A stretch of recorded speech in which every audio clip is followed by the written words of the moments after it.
Declaring April as Confederate History Month. The new Republican governor of Virginia, Bob McDonnell, issued the proclamation to, quote, understand the sacrifices of the Confederate leaders, soldiers, and citizens during the period of the Civil War. Now, some civil rights leaders are outraged, especially since McDonnell left out anti-slavery language that was used by a former GOP governor. Former Democratic Virginia Governor Doug Wilder, who is African-American, called it mind-boggling, said it's one thing to sound a cause of rallying a base, but it's quite another to distort history. Joining us now is Virginia State Senator Mary Margaret Whipple. What's your reaction to April as Confederate History Month?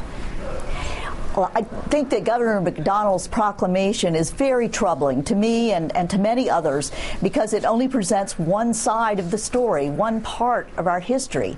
And somehow he managed to approve a 350-plus word proclamation without mentioning slavery.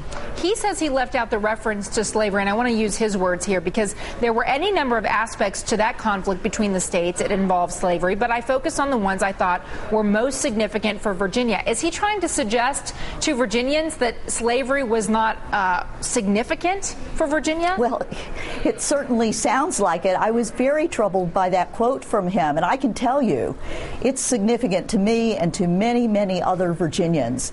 We can't just erase a part of our history by ignoring it and glossing over it. That's just wrong. If he had included anti-slavery language, would the proclamation of this month, because Democratic governors, the last two, have decided not to declare April as Confederate History Month. But if they had included language to the effect that slavery was wrong and that people in America should not have engaged in it, would it be okay with you to celebrate Confederate History Month?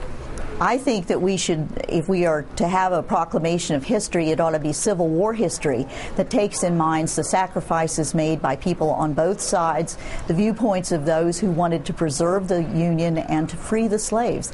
We need to do all of those things. Senator Whipple, do you think that this really does anything to rally the base? I mean, that's what the former governor said that this was intended to do, but will it do that? I don't know. The speculation is that he was trying to appeal to his base, but I think he needs to remember that he is governor of all Virginians and keep that thought foremost in his mind. Senator Whipple, it's good of you to join us today. Thank you so much for your time. Thank you. We have been talking